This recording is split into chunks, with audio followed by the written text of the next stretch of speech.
ustedes ya conocen y los vamos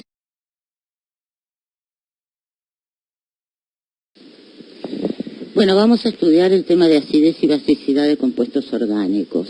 Para ello vamos a ir tomando los compuestos orgánicos que ustedes ya conocen y los vamos a estudiar desde la perspectiva de su capacidad para comportarse como ácidos y bases orgánicas.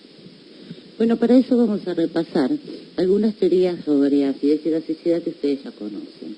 Empezando por la primera teoría desarrollada, que es la teoría de Arrhenius. La teoría de Arrhenius define un ácido como una sustancia que se ioniza en disolución acuosa, dando iones protones, y una base como una sustancia que se ioniza en disolución acuosa, generando iones hidroxilos. Básicamente, por ejemplo, en la primera ecuación ustedes ven que un ácido en agua, por ejemplo el cloruro de hidrógeno, libera protones y cloruros. Lo mismo para el ácido sulfúrico, que disuelto en agua libera protones y sulfatos. En forma general, seguir la ecuación sería un ácido A, que tiene un hidrógeno y que en disolución acuosa libera protones. En el caso de las bases, prácticamente esta teoría se acota a las bases inorgánicas, a los hidróxidos. El hidróxido de sodio es el primer ejemplo que tienen ahí. En disolución acuosa liberaría sodio y oxidrilos, y el hidróxido de calcio, calcio y oxidrilos. También en forma general, una base tiene un grupo oxidrilo que en agua es liberado. Esta teoría tiene algunas limitaciones. La primera es que solo está formulada para disoluciones acuosas, y la segunda es que no permite explicar las características básicas, por ejemplo, de algunos compuestos que pueden actuar con ácidos sin liberar grupos oxidrilos.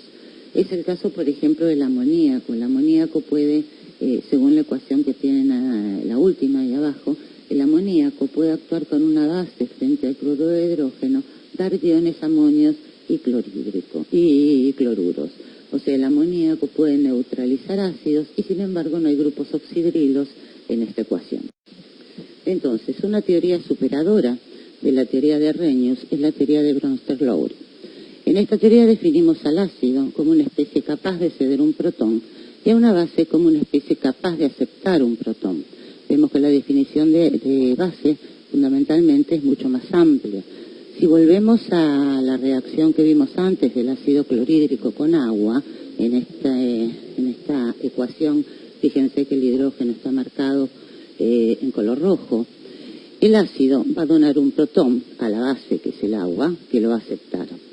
Entonces se nos va a fijar el protón sobre el agua. Es una reacción donde se transfiere un protón del ácido a la base. Son reacciones de transferencia protónica y estas son las reacciones que llamamos ácido-base.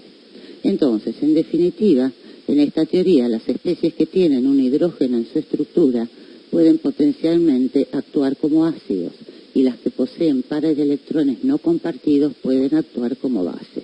Fíjense que las bases tienen que tener pares de electrones no compartidos para poder formar la unión con el hidrógeno. En una reacción ácido-base, entonces el ácido cede el protón a la base, formándose, como dice ahí en la segunda ecuación, la base conjugada. Y la base acepta el protón formando el ácido conjugado. De tal manera que la base conjugada es el ácido que perdió el protón, mientras que el ácido conjugado es la base que aceptó el protón. Yendo a un ejemplo, dentro de las reacciones orgánicas, por ejemplo, el ácido acético, que es la última reacción, actuando como ácido frente al agua, ¿sí?, se da la reacción ácido-base, formando el acetato como base conjugada del ácido acético y el agua protonada como el ácido conjugado de la base, que en este caso es el agua. Por otro lado, el comportamiento de una sustancia como ácido o como base depende de la sustancia a la cual se enfrenta. Si tomamos nuevamente el ejemplo del ácido clorhídrico como ácido frente al agua como base, la ecuación nos va a dar la base conjugada, o sea, el cloruro, y el ácido conjugado. En esa ecuación el agua está actuando como base, quiere decir que a través de un par electrónico no compartido está tomando un hidrógeno o un protón del ácido clorhídrico. Sin embargo, en la segunda ecuación, fíjense, cuando nosotros enfrentamos al agua a una especie más básica que ella, como puede ser un alcóxido, que es la base, el agua, en este segundo caso, fíjense que tiene el hidrógeno en colorado, va a actuar como un ácido y va a ceder el hidrógeno a la base, de tal manera que se va a formar el ácido conjugado, que en este caso es el alcohol, y la base conjugada, el hidroxilo. Entonces podemos definir la acidez como la medida de la tendencia de un compuesto a donar un protón y la basicidad como la medida de la afinidad de un compuesto para aceptar ese protón. Cuanto más capacidad tenga una sustancia en ceder un protón, menor tendencia tendrá su base conjugada para aceptarlo. ¿Qué quiere decir? Por ejemplo, en el caso del ácido clorhídrico, cuanto mayor es la fuerza del ácido, ¿sí?, más tendencia va a tener el ácido a estar disociado. Quiere decir que la reacción va a estar desplazada hacia la derecha con la formación de la base conjugada cloruro. Y esta base conjugada va a tener como base poca tendencia a aceptar el protón porque desplazaría la ecuación hacia la izquierda. Entonces, entre un ácido y una base conjugada, la relación que existe es que cuanto más fuerte es un ácido, más débil es su base conjugada como base. Bueno, entonces vamos a empezar ahora el estudio de la acidez de los compuestos orgánicos. Vamos a ir viendo los distintos compuestos orgánicos que ustedes conocen y luego nos vamos a dedicar a la basicidad. En principio, ¿cómo determinamos nosotros la acidez relativa de un compuesto orgánico referente a otro? El grado en el que se disocia un ácido se indica mediante su constante de acidez. Si nosotros volvemos a tomar la ecuación de un ácido en forma general, la primera ecuación que tienen ahí, y su reacción con agua, vemos que hay un equilibrio nuevamente hacia la formación del ácido conjugado y de la base conjugada.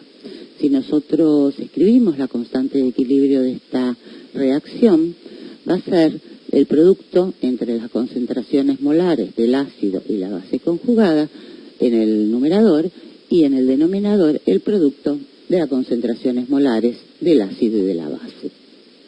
Nos quedaría una constante de equilibrio donde la concentración molar del agua se toma como constante, la podemos pasar al otro término y ahí nos queda definida la constante de acidez. Entonces, la constante de acidez, fíjense que está relacionada directamente a las concentraciones molares del ácido y la base conjugada sobre la concentración molar del ácido. ¿Qué quiere decir esto? Que cuanto mayor es la constante de disociación del ácido, más fuerte es el ácido y más es su tendencia a donar un protón. Normalmente, por convención, no se utiliza la constante de acidez que tiene valores muy grandes y lo que se utiliza es el pKa, que es menos el logaritmo de la constante de acidez. De tal manera que los valores de pKa van a guardar una relación inversa con el grado de acidez. Cuanto mayor es la constante de acidez, menor es el pKa. Si tomamos ahora nuevamente la reacción del alcóxido con el ácido para formar el alcohol y la base conjugada, ¿sí?, vemos que analizando los valores de pKa, nosotros podemos predecir hacia dónde va a estar desplazado el equilibrio de esta reacción. El valor de pKa del agua es 15,7, como lo indican ahí, como está indicado ahí en colorado, y el valor de pKa del alcohol es 18. Esto quiere decir que el alcohol es menos ácido que el agua. Y las reacciones ácido-base, el equilibrio, siempre va a estar desplazado, favoreciendo la formación del ácido más débil. ¿Por qué? Porque entre los dos ácidos, el ácido más fuerte es el que siempre va a tener tendencia a estar más disociado. Esto es importante que les quede este concepto, porque así pueden ustedes analizar a través de todos los valores de pKa si una reacción va a ser posible o no. Bueno, entonces en esta tabla, lo que les presento, vamos por ya ir viendo algunos valores de pKa de compuestos que vamos a analizar posteriormente. Fíjense que acá tienen la fórmula del ácido correspondiente, el valor de pKa y la estructura de la base conjugada. Ustedes se fijan los ácidos inorgánicos, el ácido sulfónico, que es el primero, el ácido clorhídrico, tienen pKa con valores negativos, o sea, constantes ácidas bastante altas. Mucho menos ácidos son los ácidos orgánicos.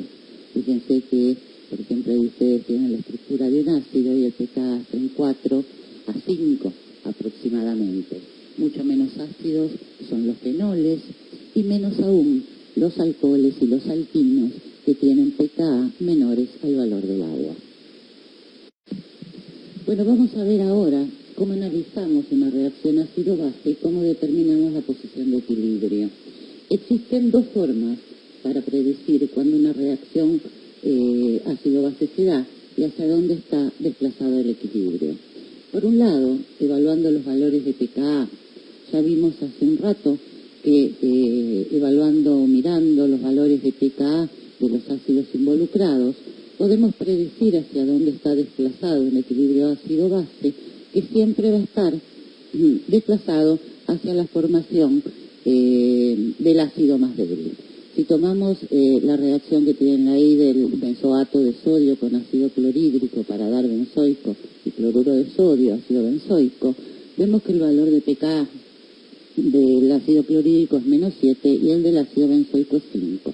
O sea que el ácido benzoico es el ácido más débil y el equilibrio va a estar desplazado hacia su formación, básicamente porque el ácido clorhídrico va a tender a estar disociado. Por otro lado, podemos analizar la estabilidad del anión, o sea, la base conjugada, que se forma cuando un ácido se disocia. ¿Por qué? Porque cuanto mayor sea la estabilidad del anión, más potencialidad del ácido para estar disociado. Y esa base conjugada la vamos a analizar en cuanto a su estructura, básicamente. ¿Por qué? Porque es un anión y tenemos que ver cómo podemos estabilizar ese anión en cada una de las estructuras involucradas. Para eso vamos a ver que influye tanto el átomo que soporta la carga negativa, porque no es lo mismo tener una carga negativa en un átomo más o menos electronegativo, por ejemplo. Otros factores de la estructura que puedan estabilizar la carga negativa, como pueden ser los efectos de resonancia o los efectos inductivos. Y también es importante la hibridación del átomo sobre el cual se encuentra la carga negativa. Eso respecto a la estructura de la base conjugada. Sin embargo, hay otros factores que también pueden ayudar a estabilizar una base conjugada, como ser la solvatación. Bueno, entonces, si analizamos el átomo que soporta la carga negativa, vemos que si nos desplazamos en un período, por ejemplo, en el período carbono, nitrógeno, oxígeno, flúor, la acidez va aumentando desde el átomo más electronegativo hacia el menos. El ácido fluorhídrico es más ácido que el agua, que el amoníaco y que el metano. La estabilidad de la base es mayor para el átomo más electronegativo que para el menos electronegativo. El fluor puede acomodar mejor la carga negativa, ¿sí?, que el carbono. Entonces, en esa situación la acidez aumenta con la electronegatividad. Recuerden que la electronegatividad en la tabla periódica aumenta de izquierda a derecha y de abajo hacia arriba.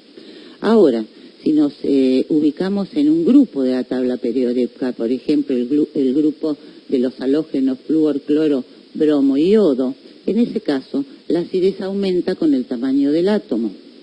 Comparando estos átomos, vemos que la acidez del iodídrico es mayor que la del bromídrico, del clorhídrico y del fluorhídrico. ¿Por qué? Porque la estabilidad comparada acá tiene que ver con el tamaño del núcleo. El yodo es un núcleo mucho más grande, donde la carga negativa puede estar dispersa en un volumen mayor. Por lo tanto, la estabilidad del anión, comparando en cuanto al volumen de los átomos, va a ser mayor para el átomo mayor, en este caso el ioduro, que el bromuro, que el cloruro y que el fluoruro. Vamos a ir analizando ahora entonces los distintos grupos funcionales y viendo qué efecto influye de los que nombramos anteriormente para estabilizar la base conjugada. Empezando por los ácidos carboxílicos, cuando un ácido carboxílico se disocia, se forma un anión carboxilato, de tal manera que cuanto más estable es el anión carboxilato, más se desplaza el equilibrio hacia la derecha, o sea, hacia la formación de esa base conjugada. Ahí tenemos la reacción de un ácido carboxílico con hidróxido de sodio para dar el carboxilato de sodio y agua. En principio, los ácidos carboxílicos, tantos como sus bases conjugadas, se encuentran estabilizadas por resonancia.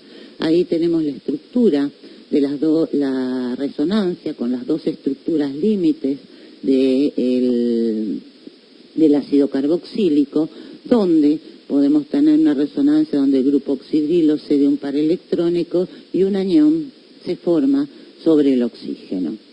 O sea que el ácido ya de base está estabilizado y su base conjugada, ¿sí?, también está estabilizada por resonancia, porque fíjense el efecto donde el oxígeno se encuentra negativo con un par electrónico extra y puede ceder el par electrónico al simple enlace y el doble enlace desplazarse sobre el otro oxígeno.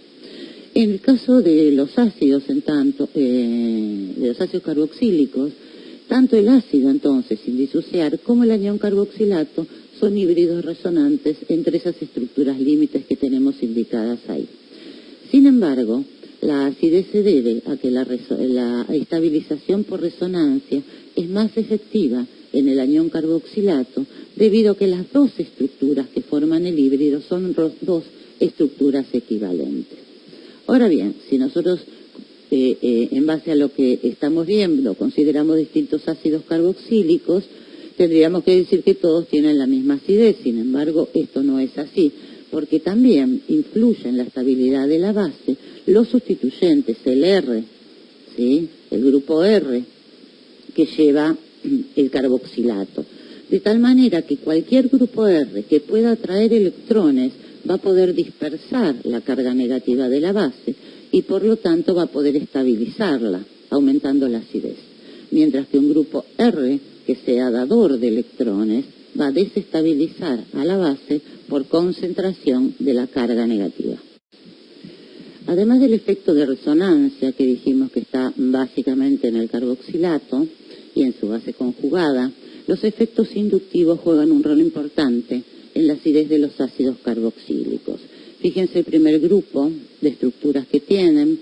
Si nosotros tenemos un ácido carboxílico determinado, incorporamos un átomo electronegativo como el cloro, por lo menos un átomo que ejerce inducción, ¿sí?, como el cloro, en la medida que incorporamos en carbono alfa 1, 2 o 3 átomos que atraen electrones, la acidez va aumentando.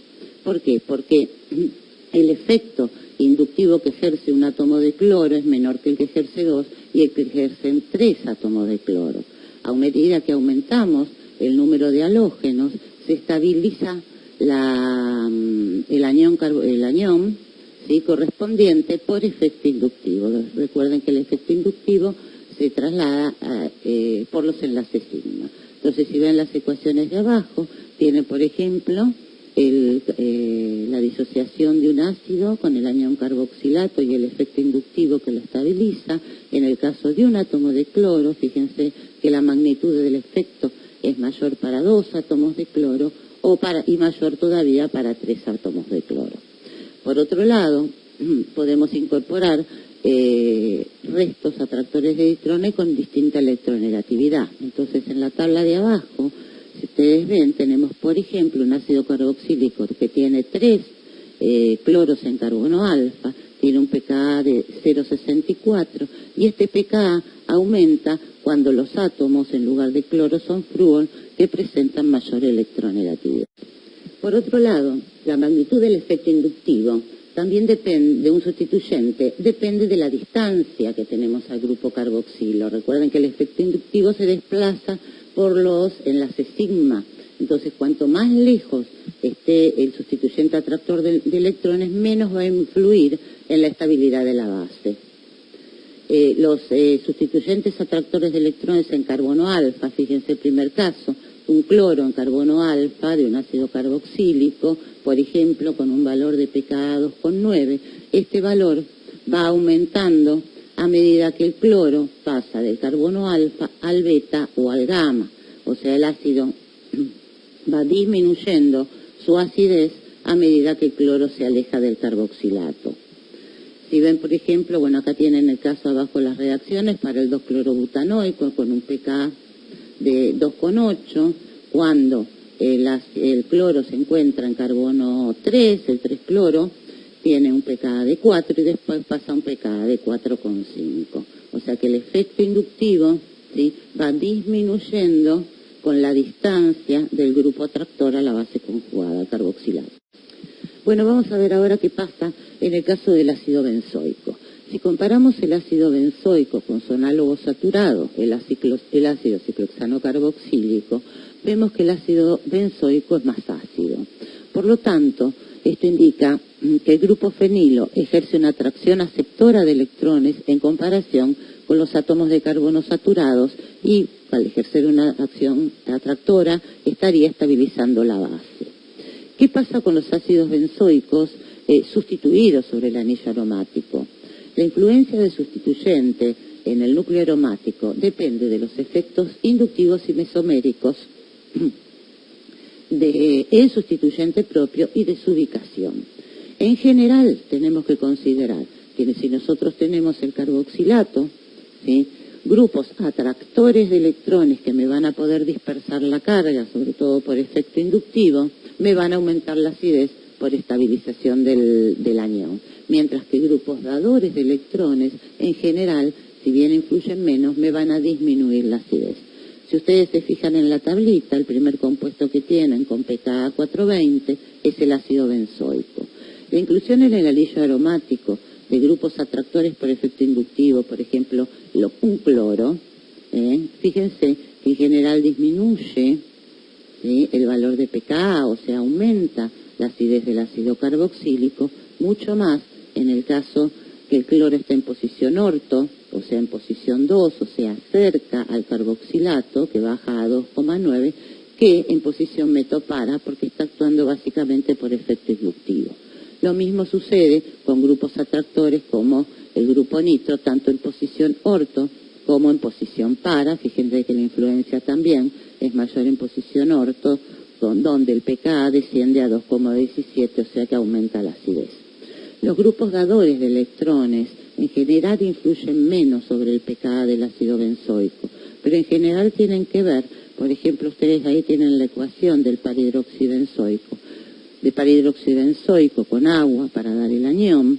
Fíjense, si el oxidrilo, ustedes saben que cede electrones al núcleo por efecto mesomérico, de tal manera de que va a haber una concentración de carga negativa cerca del carbono que lleva el anión carboxilato, ¿sí? Eso va a hacer que en general la estabilización del carboxilato entonces no sea buena, al contrario, va a desestabilizar al carboxilato y la acidez entonces va a ser menor. Un caso para considerar es el caso del ortohidroxibenzoico. Ustedes ahí abajo tienen la ecuación y acá fíjense que el pKa disminuye a 2,96, aumenta la acidez respecto a los otros ácidos benzoicos. Y esto está dado porque en este caso tienen la estructura ahí abajo, la fórmula, hay una estabilización adicional. Y esa estabilización adicional es la formación de un unión hidrógeno entre el hidrógeno del grupo oxidrilo y el oxígeno cargado negativamente del anión carboxilato. Vimos en la tabla inicialmente que los ácidos sulfónicos son bastante más ácidos que los ácidos carboxílicos, tienen un pKa de -9 aproximadamente. Recuerden que los ácidos carboxílicos tienen un pKa alrededor de 4 y son mucho más semejantes a los ácidos minerales. En este caso, la mayor acidez de los ácidos sulfónicos se debe a la fuerte estabilización por resonancia que tiene la base conjugada. Si ustedes se fijan en la ecuación que tienen acá abajo, el sulfonato, ¿sí?, correspondiente, puede estabilizar la carga negativa sobre 3 uniones oxígeno, dando 3 estructuras resonantes equivalentes que permiten dispersar la carga, mucho más que en los ácidos carboxílicos comunes que vimos hasta ahora. Si pasamos ahora al caso de los fenoles, dijimos que también los fenoles tenían un pKa aproximadamente de 10. Si comparamos el fenol con el análogo saturado, que sería un alcohol, un ciclohexanol, vemos que el fenol es sustancialmente más ácido. Los alcoholes están en un pK aproximadamente de 18. Y esto se debe a que el fenol, cuando reacciona con una base fuerte como el hidróxido de sodio, según la ecuación que tienen ahí al lado, se forma el fenóxido de sodio y el agua. Si comparamos los valores de pKa, que es lo primero que podemos analizar para ver hacia dónde está desplazado este equilibrio, vemos que los ácidos involucrados, en este caso el fenol, tiene un pKa de 10 y el agua tiene un pKa de 15. Por lo tanto, esto va a estar desplazado fundamentalmente hacia la formación del ácido más débil. ¿Y a qué se debe esto si analizamos ahora la estructura del anión fenóxido, del anión que se forma? Si bien el fenol ya en sí mismo es un híbrido resonante entre varias estructuras que tienen ustedes ahí marcadas, ven que en la estabilización del fenol como híbrido, ¿sí? Un par electrónico del oxígeno se cede al anillo y una carga negativa queda sobre las posiciones 2 y 4 del anillo bencénico, mientras que la carga positiva queda sobre el oxígeno. Es una estabilización donde hay separación de cargas. Cuando el fenol reacciona con una base, se forma el fenóxido, ¿sí? En el caso del fenóxido, o sea, de la base, la estabilización por resonancia se da a través de la dispersión de esa carga negativa. Y en este caso, la estabilización implica que la carga negativa, el par electrónico, puede estar sobre el átomo de oxígeno o también sobre 3 átomos, ¿sí?, de carbono del anillo bencénico. Fíjense que en este caso se da una dispersión de esta carga negativa que hace que estas formas resonantes permiten fácilmente estabilizar al anión formado. Bueno, entonces, ¿cómo afectan los sustituyentes sobre el anillo bencénico del fenol? En general, podemos decir que sustituyentes dadores de electrones, como los dos primeros que tienen acá, el O-metilo o el metilo, ¿sí?, van a afectar poco a la acidez del fenol. Son grupos que en general podríamos decir podrían disminuir la acidez, ¿sí?, pero en realidad el efecto es leve. Sí van a afectar mucho la acidez del fenol los sustituyentes atractores de electrones, tanto los atractores de electrones como el cloro por efecto inductivo, como los atractores de electrones por efecto mesomérico. Si comparamos, fíjense en la primera tabla, el fenol, ¿sí?, con los sustituyentes dadores en orto, meta y para, ven que el cambio en el pKa no es sustancial. Pero en la segunda tabla tenemos la posibilidad tenemos el fenol y tenemos orto, meta y para, clorofenol, que son los primeros 3 compuestos. Fíjense, ahí ejerce el efecto inductivo, que es más eficiente, por supuesto, en posición orto que en las otras dos. Ahora, cuando incluimos grupos atractores de electrones por efecto mesomérico, esos grupos van a poder dispersar mucho más la carga negativa por resonancia. Fíjense el caso del orto, del meta o del para nitrofenol, ¿sí?, ahí los pKa disminuyen un poco más, sobre todo cuando el grupo atractor por efecto mesomérico se encuentra en posición ortopara, 2 o 4. Y si incluimos más grupos atractores, por ejemplo el 2,4 dinitro, 2,4 dinitrofenol o 2,4,6 trinitrofenol, ¿sí?, vemos que el efecto es mucho más importante. Entonces,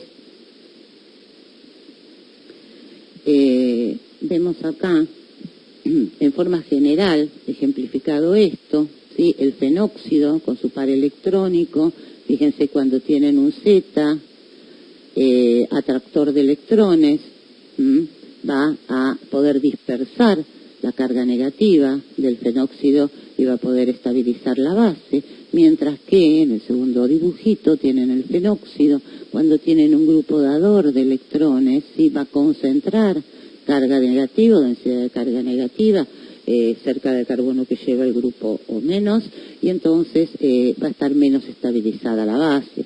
Si vemos las formas resonantes que justifican esto, en el caso del fenóxido con el grupo nitro en posición para, la resonancia del fenóxido implica el desplazamiento de los electrones que están sobre el oxígeno, sobre la unión carbono-oxígeno del anillo, y un desplazamiento del par electrónico del anillo en el carbono 2. La segunda forma resonante tiene la carga negativa sobre el carbono 4, y acá es donde ejerce su función el grupo atractor de electrones, porque esta carga negativa va a poder ser atraída por el grupo atractor, en este caso el nitro, y dispersar entonces esa carga sobre el oxígeno. Estamos incluyendo una forma resonante más a la estabilización del fenóxido.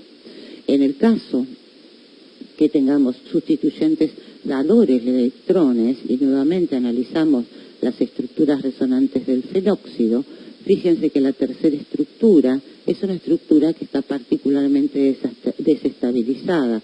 La carga negativa se encuentra sobre la posición, el carbono 4 del anillo, el carbono para, ¿sí?, respecto al fenóxido, pero ahí tenemos un sustituyente que cede electrones a su vez por efecto mesomérico, o sea que va a haber una densidad de carga mayor. Esto va a estar menos estabilizado que en el caso de encontrar un sustituyente atractor de electrones, sobre todo por efecto mesomérico. Bueno, pasando a la acidez de los alcoholes. Los alcoholes, dijimos que, ¿se acuerdan al principio?, son menos ácidos que los fenoles. Los alcoholes tienen un carácter anfótero, en realidad pueden comportarse como ácidos o como bases débiles, porque el oxidrilo, el oxígeno, tiene pares electrónicos sin compartir, por lo tanto puede fijar un protón y entonces comportarse como una base, o puede reaccionar con una base fuerte para comportarse como un ácido y ceder su protón.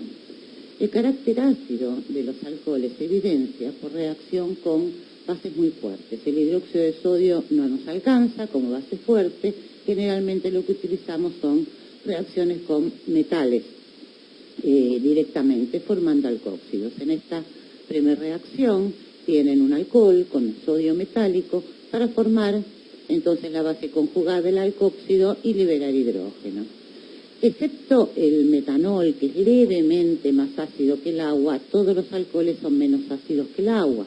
Entonces, si lo enfrentamos con agua, vamos a ver que se va a formar, según tiene en la segunda ecuación, el alcóxido y el agua protonada, ¿sí? Pero la reacción va a estar básicamente, si comparan los pK, desplazada hacia la formación del alcohol.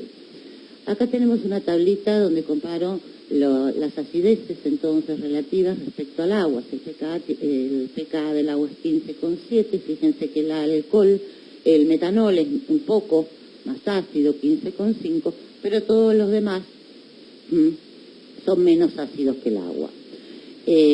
También, si se fijan acá los valores de pK, van a ver que el orden de acidez para alcoholes es primarios, alcoholes primarios, ¿sí? El etanol, por ejemplo, son más ácidos que los alcoholes secundarios y estos más ácidos que los alcoholes terciarios.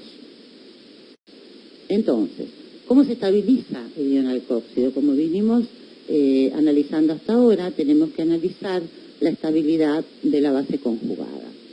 La estabilidad de los alcóxidos está dada fundamentalmente por solvatación. Recuerdan que al principio dijimos que teníamos que ver el efecto de estabilizador para una base que podía estar dado por el átomo, el cual está unido por efectos de resonancia, mesoméricos, o sea, efectos que tenían que ver directamente con la estructura de la base, o efectos de solvatación que ya no dependen estrictamente de la base, pero que pueden estabilizar al alcóxido. En este caso, los alcóxidos sobre todo se estabilizan por solvatación. Y también por efectos inductivos, en la estructura hay restos o grupos atractores de electrones. ¿Cómo es el efecto de solvatación? Nosotros tenemos un alcóxido, un anión, en agua. Vemos que el agua puede acercarse a la carga negativa a través del hidrógeno, ¿sí?, a través de las densidades positivas de los átomos de hidrógeno, y entonces dispersar esa carga negativa. Esta estabilización por solvatación va a ser efectiva cuanto más pequeño sea el resto de R, porque es lo que va a permitir que se acerque mejor las moléculas de agua.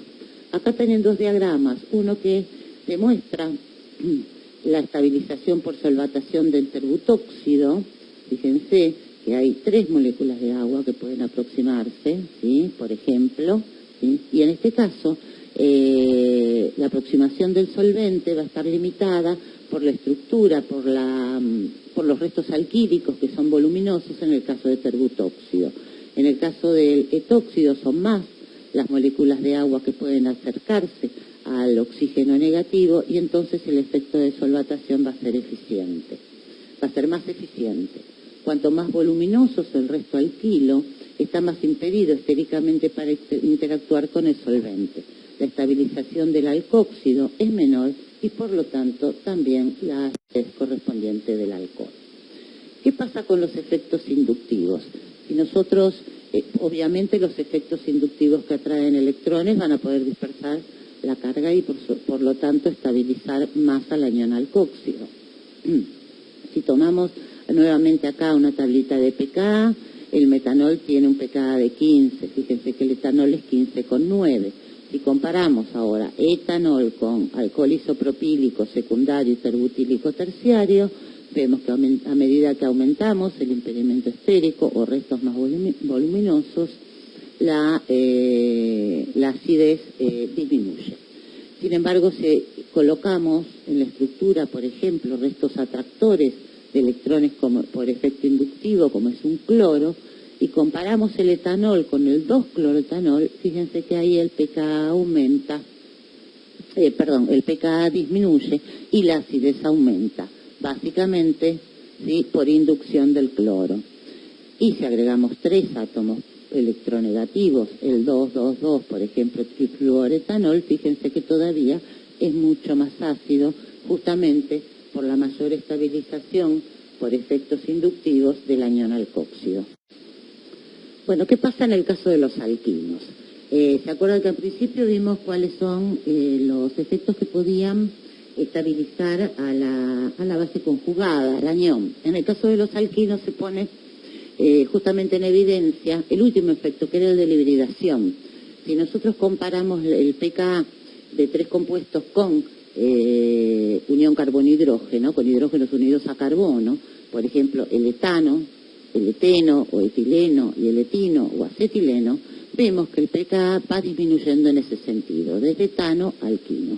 De hecho, los alcanos no tienen carácter ácido, los alquenos tampoco, pero los alquinos sí, con un pKa aproximadamente de 25. Para poder exaltar el carácter ácido de los alquinos necesitamos bases fuertes, la reacción de un alquino verdadero, y por supuesto tiene que ser un alquino verdadero, ¿no? La reacción de un alquino verdadero, la primera reacción que tienen abajo, con amiduro de sodio, por ejemplo, como base fuerte, forma la base conjugada del alquino, el acetiluro, el alquil acetiluro de sodio, y el ácido débil amoníaco. Cuando el alquino, por ejemplo, lo necesitamos con un reactivo de Grignard, sabemos que en esta reacción se da la descomposición del reactivo de Grignard, liberando metano como ácido más débil y formando el acetiluro correspondiente. ¿Cómo explicamos entonces la estabilidad del anión acetiluro? En este caso, dijimos, tiene que ver con la hibridación del carbono, sp3 para alcanos, sp2 para alquenos y sp para alquinos, ¿sí? A medida que aumenta el carácter S, ¿sí?, en la hibridación del carbono, lo que aumenta es la electronegatividad de ese carbono. Los orbitales, según ven en el esquemita de abajo, se van haciendo cada vez menos voluminosos. O sea, el lugar por donde puede moverse el par electrónico es cada vez menor, estando cada vez que vamos aumentando el carácter S, los electrones más cerca del núcleo, ¿sí?, están más estabilizados con el núcleo y por lo tanto tienen menor tendencia a protonarse. Entonces, la estabilización del anión se explica por la hibridación del átomo de carbono. El par de electrones en un orbital de sp está más cerca del núcleo, menos tendencia a ser compartido que con un sp2 o sp3. Por lo tanto, se encuentran más estabilizados. Entonces, los alquinos, ¿sí?, son ácidos frente a bases fuertes, originan los acetiluros, ¿sí?, como aniones, y la estabilidad del acetiluro se explica a través del mayor carácter S del carbono Sp. Ahora vamos a ver las acides de hidrógenos alfa en compuestos carbonílicos. Son hidrógenos que se encuentran en el carbono alfa de un compuesto carbonílico. Los hidrógenos unidos a un carbono adyacente a un compuesto carbonílico, llamado carbono alfa, son suficientemente ácidos como para ser removidos por una base fuerte. Si vemos las primeras estructuras, vemos que en presencia de un compuesto de un carbonilo, el carbono que se encuentra unido es el carbono alfa. Recuerden que cuando utilizamos la nomenclatura alfa, beta, gamma, el carbono que lleva al grupo funcional, es el que porta al grupo funcional, es el carbono alfa. Ahí está marcado el carbono alfa y a esos hidrógenos los llamamos hidrógenos alfa. Cuando este tipo de compuesto se enfrenta con una base, el hidrógeno se puede transferir a la base y formar un anión. Básicamente vamos a ver que esto se da porque estos aniones encuentran una estabilización.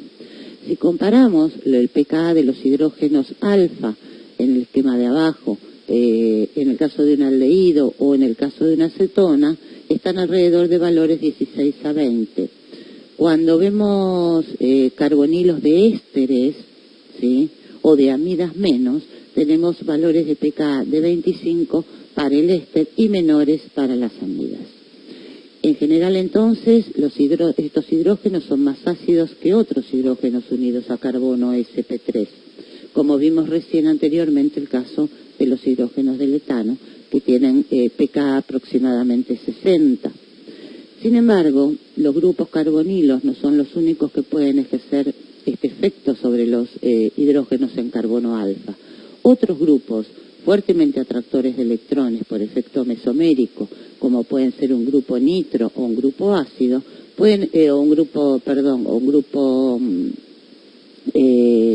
nitro o un grupo ciano, pueden ejercer el mismo efecto.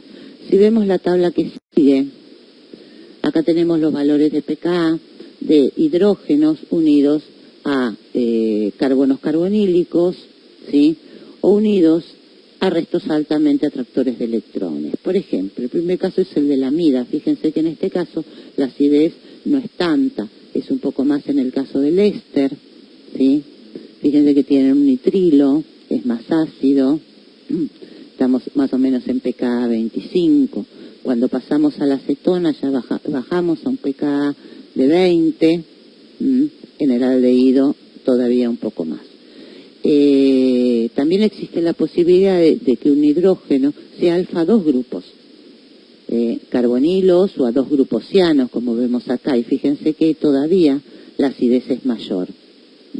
Mayor cuando los dos grupos son de cetonas que cuando los dos grupos o uno de ellos es de cetona o amida o nitrilo, ¿sí? Y esto se debe, fundamentalmente, lo vamos a explicar ahora, justamente por la estabilización por resonancia del anión que se forma. Bueno, ya vimos en la tabla entonces que la acidez de los hidrógenos alfa es distinto dependiendo del resto que tengan unidos, si es un carbonilo de cetona, de aldehído, de éster o de amida. Vamos a ver a qué se debe esto, y esto corresponde a que la acidez de los hidrógenos alfa a un grupo carbonilo básicamente se atribuye a la deslocalización o a la estabilización por resonancia de la carga negativa de la base conjugada. El factor que influye entonces de esos cuatro que vimos inicialmente, en este caso es la resonancia. Si vemos el primer esquema, tenemos un compuesto que tiene un hidrógeno alfa, un grupo carbonilo. Cuando este compuesto reacciona con una base, se nos forma un carbañón. Ese carbañón se puede estabilizar por resonancia, de tal manera de que el par electrónico sobre el carbono se desplace hacia la unión carbono-carbono, y por otro lado, el par electrónico de la doble unión carbono-oxígeno se desplace sobre el oxígeno. Estas dos formas resonantes forman lo que llamamos un compuesto que presenta estructuras de carbañón enolato, y son los responsables de muchas reacciones que van a estudiar ustedes, algunas en orgánica 1 y otras en orgánica 2. Vemos entonces en esta estabilización que esta se puede lograr solamente cuando el carbanión está en el carbono alfa, porque si el carbanión estuviera más lejos, la estabilización por resonancia ya no puede existir. ¿Y a qué se debe la distinta estabilización y los distintos valores de pKa que vimos en las tablas? Cuando el carbonilo es un carbonilo, como vemos acá, de un aldehído o de una acetona, la única estabilización que se puede dar es la que vimos en este primer caso. Sin embargo, cuando el carbonilo, y ahora vamos al segundo esquema, es un carbonilo que corresponde a una amida o un carbonilo que corresponde a un éster, existen dos posibilidades de resonancia. Por un lado, lo que está marcado con flechas verdes a partir de la fórmula central, indica que el oxígeno que lleva el resto del R, el OR, puede desplazar el par electrónico y formar un doble unión carbono-oxígeno y a su vez el doble enlace carbono-oxígeno desplazarse sobre el oxígeno, ¿sí? Dando entonces una forma resonante que está a la izquierda, que implica la deslocalización electrónica de entre los dos átomos de oxígeno. Pero en el caso que tenemos el carbanión en el carbono alfa, también existe la deslocalización electrónica, que es la que está marcada en rojo, donde el par electrónico sobre el carbono puede desplazarse, formar una doble unión carbono-carbono, y entonces la doble unión carbono-oxígeno desplazarse sobre el oxígeno, y es la forma resonante que tenemos hacia la derecha. Entonces, fíjense que en este caso, cosa que no ocurre en el caso anterior de un aldehído o una acetona, los pares de electrones que están sobre el carbono o sobre el oxígeno compiten por la deslocalización electrónica. Esto es lo que se llama una deslocalización, una resonancia cruzada, donde tanto los electrones que están sobre el oxígeno como los electrones que están sobre el carbono compiten para deslocalizarse sobre el oxígeno del carbono carbonílico. Cuando tenemos entonces un hidrógeno alfa que se encuentra flanqueado por dos grupos carbonilos, la acidez de esos hidrógenos aumenta, porque la estabilización de los electrones de la base se puede dar con los dos grupos oxígeno, con los dos átomos de oxígeno. Entonces acá tenemos dos ejemplos, por ejemplo, la pentanodiona 2,4, donde hay un metileno que tiene hidrógenos, ¿sí?, que son hidrógenos alfa, ambos grupos carbonilos, se presentan un pKa de 8,9, y cuando el metileno se encuentra unido a dos grupos carbonilos, pero de uno de ellos es un carbonilo de un éster, el pKa aumenta y la acidez disminuye por las consideraciones que vimos recién, ¿no?, que la estabilización por resonancia sobre el éster no es tan efectiva. Entonces, cuando un hidrógeno de estas características reacciona con una base, se forma un anión que puede tener formas resonantes con ambos oxígenos. Vemos en el último esquema, entonces, en la fórmula central, el par de electrones deslocalizados sobre el átomo de carbono, y luego en las otras dos formas resonantes, el par electrónico estabilizado, dispuesto sobre cada uno de los átomos de oxígeno. Y por último, respecto a la acidez de estos carbonos alfas a grupos carbonilos, vimos en la tabla también, y yo les dije que no necesariamente tiene que ser un grupo carbonilo, sí, que pueden ser otros grupos atractores de electrones. Por ejemplo, puede ser un nitro, puede ser un ciano, y ahí tienen el caso también de la amida. En el caso del nitro, fíjense que si un carbanión, ¿sí?, se forma en alfa al grupo nitro, la resonancia que ven abajo, es justamente que también el par electrónico de la base puede deslocalizarse sobre uno de los oxígenos. Y también en el caso del grupo ciano, hay una estabilización por resonancia que justifica la acidez de estos compuestos. Bueno, ¿y qué pasa con la reactividad de estos compuestos? Estos compuestos que tienen entonces un hidrógeno alfa unido a un carbono carbonílico, enfrentado a una base, nos pueden dar un carbanión. Ese carbanión, que ya sabemos está estabilizado por resonancia, básicamente puede actuar como un reactivo nucleofílico, que da lugar a una cantidad de reacciones que se llaman vía carbanión-enolato, que vamos a estudiar en Orgánica 1 y muchas de ellas en Orgánica 2. En Orgánica 1 lo que estudiamos es la condensación aldólica, donde, si se fijan en el esquema de abajo, un carbonilo, un aldehído o una acetona en medio alcalino puede darnos justamente el carbanión estabilizado en su forma enolato, pero el carbanión puede actuar reaccionando o atacando nucleofílicamente al carbono deficiente de otra molécula del mismo o de distinto aldehído o acetona, dando un intermediario de reacción y finalmente un compuesto de adición, que es un beta-hidroxialdehído o beta-hidroxicetona.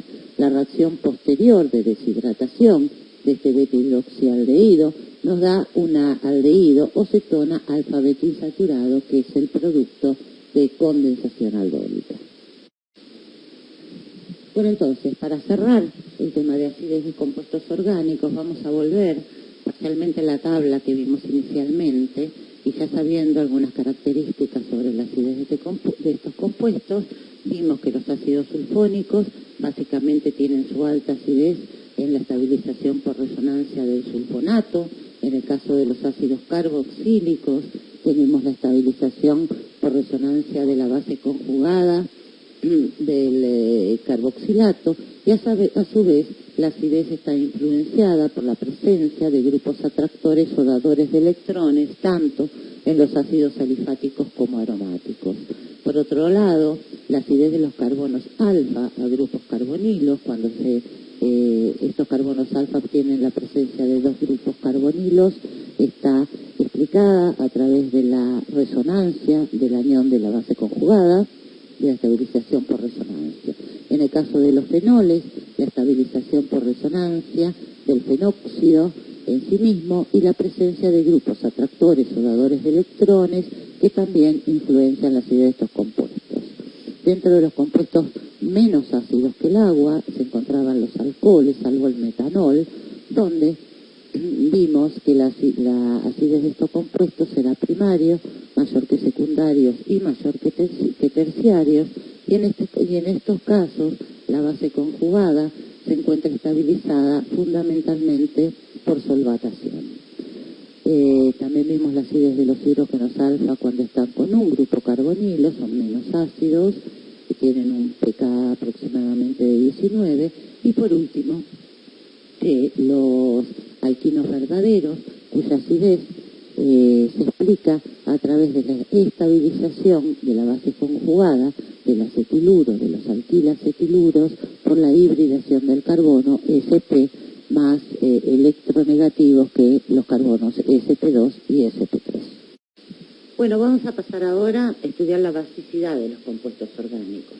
Según vimos al principio de la clase, según la definición de Bronsted, una base es una sustancia capaz de aceptar protones y, por lo tanto, cualquier compuesto con un par electrónico no enlazante puede actuar como base. Tomando como ejemplo una base típica orgánica como son las aminas, cuando reacciona con un ácido, hay una transferencia protónica del ácido hacia el nitrógeno, o sea, hacia la base, formando un ácido conjugado, ¿sí?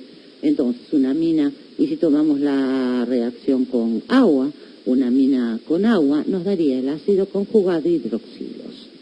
La constante de equilibrio de esta reacción estaría representada por el producto de las concentraciones molares de los productos sobre las concentraciones molares de los reactivos, y de la misma manera que definimos la constante de acidez, la concentración molar de agua la pasamos al término de la concentración de equilibrio y nos queda definida la concentración de la base, la constante básica, el Kb. Igual que en el caso de el Ka, el Kb lo vamos a expresar en general como pKb, como menos el logaritmo de Kb. Con lo cual, la relación entre la constante de la base y el pKb son inversas. A medida que el Kb aumenta, el pKb disminuye. Esto quiere decir que la fuerza básica se puede medir por la constante de basicidad y que las sustancias que presentan Kb pequeños se comportan como bases fuertes. Cuanto menos Kb, mayor constante de basicidad. Vamos a estudiar entonces ahora la basicidad de las aminas. La basicidad de las aminas se puede explicar o analizarse desde dos puntos de vista. Por un lado, desde la disponibilidad del par electrónico, fundamental para que se fije el protón, y por otro lado, desde la estabilidad del ácido conjugado que se forma.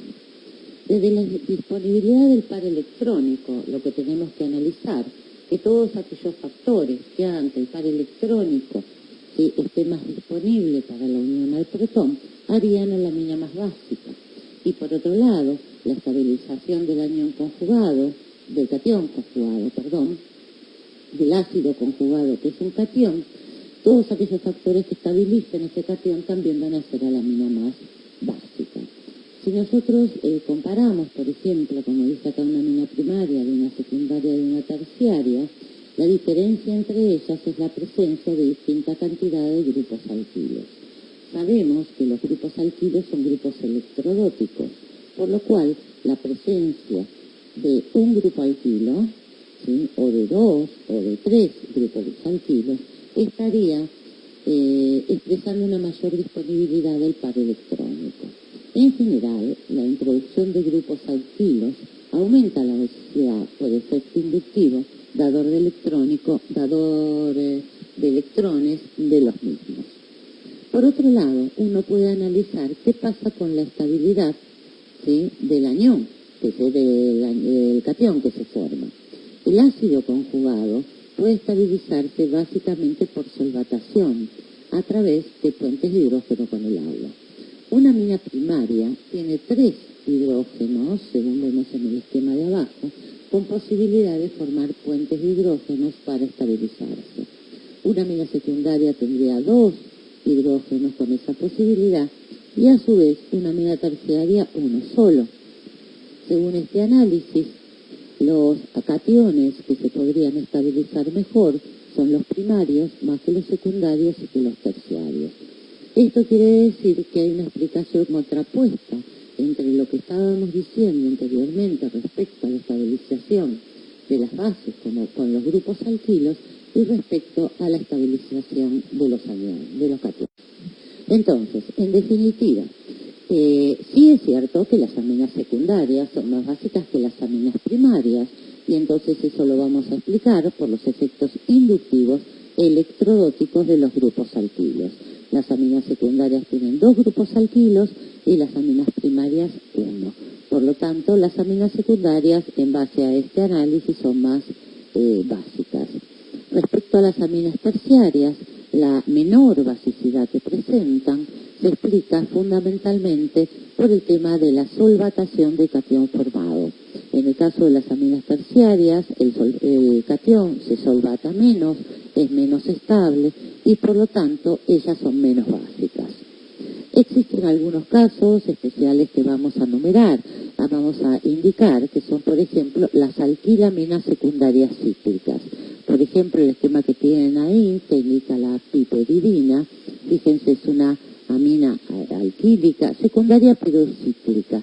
Tiene un par de electrones expuesto que, a diferencia de una amina secundaria no cíclica, ese par de electrones se encuentra mucho más expuesto, más fijo y con menos impedimento estérico. En el segundo esquema ven que una amina que tiene 2 grupos alquilos, estos grupos alquilos pueden girar en cuanto a la rotación de sus enlaces simples y eso apantalla mucho más al par electrónico para poder unirse a un protón que en el caso de las alquilaminas secundarias cíclicas. Por eso es que ellas en general, fíjense, la piperidina tiene un pKb de 2,8, son más básicas que las alifáticas, que las aminas alifáticas no cíclicas. Bueno, entonces vamos a ver ahora qué pasa con las aminas aromáticas, caso concreto la virina. Estas aminas son bases mucho más débiles que las aminas alifáticas y esto se debe a la deslocalización electrónica por resonancia de los electrones no enlazantes del nitrógeno. Si ustedes ven en el primer esquema, ¿sí?, lo que estamos indicando es justamente la estabilización por resonancia de la anilina como híbrido, ¿sí?, de resonancia. La anilina normalmente cede el nitrógeno un par de electrones al núcleo, desestabilizándose una carga negativa entre las posiciones 2 y 4 del anillo bencénico. La presencia de sustituyentes en el anillo bencénico, entonces, va a variar la basicidad de las distintas anilinas. ¿Qué pasa cuando tenemos nosotros un grupo dador de electrones en alguna posición? Por ejemplo, en el caso que indicamos abajo, un grupo como el metoxilo en posición 4. Cuando se desarrolla la estabilización del par electrónico, ¿sí?, la deslocalización del par electrónico por el anillo, vamos a encontrar una forma resonante donde el par electrónico del nitrógeno está básicamente en el carbono 4, o sea, el carbono que lleva el grupo metoxilo. A su vez, este grupo sabemos que puede ceder electrones al anillo por efecto mesomérico. Por lo tanto, esta forma donde se concentra la carga negativa a través del par electrónico que donó el amino y de los pares electrónicos, del par electrónico que puede ceder el grupo metoxilo, implica una concentración de carga negativa que desestabiliza a esta molécula. Por lo tanto, los grupos dadores de electrones en general aumentan la basicidad. ¿Por qué? Porque esta distribución por resonancia, donde el amino cede, ¿sí?, electrones al anillo, va a estar bloqueada justamente por la presencia de un grupo dador de electrones. Esto, en definitiva, va a hacer que el par electrónico esté mucho más disponible sobre el nitrógeno del amino. Por otro lado, cuando tenemos un grupo atractor de electrones, vamos a ver el otro esquema, y el amino cede los electrones al núcleo por efecto mesomérico, la forma resonante donde el carbono 4 tenga la carga negativa, o sea, el par electrónico que viene de la amina, va a estar estabilizada a través del grupo aceptor de electrones, donde ese par electrónico va a poder, por ejemplo, deslocalizarse sobre uno de los átomos de oxígeno. Esto quiere decir que vamos a tener una forma que es la última, donde los dos oxígenos están cargados negativamente, que van justamente a estabilizar este híbrido de resonancia. Entonces, los grupos atractores de electrones disminuyen la basicidad. ¿Por qué? Porque los electrones ya no se van a encontrar disponibles en el nitrógeno, sino que se van a encontrar más deslocalizados sobre el anillo aromático y fundamentalmente sobre el grupo atractor de electrones por efecto mesomérico. Bueno, ¿y qué pasa con aquellos compuestos donde el nitrógeno tiene otro tipo de hibridación? Hasta ahora vimos aminas primarias, secundarias, terciarias y anilinas, básicamente donde el nitrógeno tiene hibridación sp3. Es este primer ejemplo que tienen acá, por ejemplo, la dimetilamina. Hay otros compuestos, como las iminas, donde el nitrógeno tiene hibridación sp2, o compuestos como los nitrilos, donde el nitrógeno tiene hibridación sp. Fíjense, los valores de pKb en general van aumentando desde el compuesto con hibridación sp3 hacia el compuesto con hibridación sp. Quiere decir que la basicidad va disminuyendo. Esto quiere decir que en general, a mayor carácter del orbital, hay menor basicidad. Y se explica de la misma manera que explicábamos la estabilidad de un anión sobre un carbono sp. ¿Sí? Dijimos que el orbital sp era mucho más pequeño y los electrones, en este caso los electrones disponibles del nitrógeno, se encuentran más cerca del núcleo, por lo tanto más estabilizados y también, por lo tanto, menos disponibles para aceptar un protón. Entonces así, según fíjense el ejemplo de abajo, vemos que la piridina, donde el nitrógeno está sustituyendo a un carbono en el benceno, esas son bases heterocíclicas, tiene un valor de pKe de 8,75, bastante alto respecto al valor del compuesto saturado como es la piperidina. Significa que la basicidad disminuye sustancialmente. Y si tomamos otros ejemplos que pueden ser básicos, según la definición de Bronsted, por tener pares electrónicos y compartir, por ejemplo, una cetona respecto a un éter, ustedes saben que la cetona, que tiene una cetona, un aldehído, que tiene dos pares de electrónicos sin compartir, tiene hibridación sp2, y éter, el oxígeno, tiene hibridación sp3. ¿Sí? Entonces, en definitiva, si nosotros ponemos algunos de estos compuestos frente a un ácido fuerte, el éter se va a protonar mucho más fácil que el acetona. Bueno, entonces ahora si repasamos otra vez todo lo que vimos sobre la basicidad de los compuestos orgánicos, sobre todo de las aminas, en base a esta tabla, vemos que si comparamos con el amoníaco, las alquilaminas primarias y secundarias en general son más básicas que el amoníaco, fundamentalmente por el efecto electrodótico inductivo electrodótico de los restos alquilos, ¿sí? Cuando pasamos a la amina terciaria, en este caso las aminas terciarias son menos básicas y en ese caso, recuerden, lo explicábamos, por la menor estabilización por solvatación del catión resultante. Y también teníamos los casos especiales de las aminas cíclicas, ¿sí? Como la pirrolidina o el pirrol, donde básicamente el par electrónico estaba más disponible que en una amina alifática por menor impedimento estérico de los restos alquilos. Si pasamos a las aminas aromáticas, como la anilina, vemos que la basicidad disminuye, ya estamos en un pKb de 9, justamente por un efecto resonante, porque el par electrónico sobre el nitrógeno está comprometido con una estabilización por resonancia, cediendo electrones al anillo aromático. Por otro lado, las aminas heterocíclicas, como la piridina, ¿sí?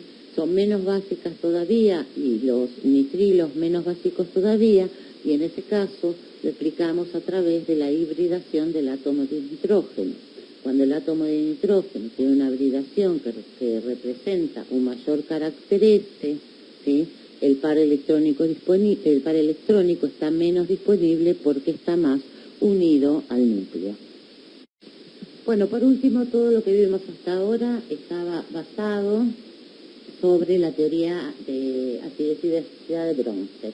No es la única teoría que se utiliza en la actualidad para definir ácidos y bases, y otra es la teoría de ácidos y bases de Lewis. Esta teoría es superadora en cuanto que mucho más amplia.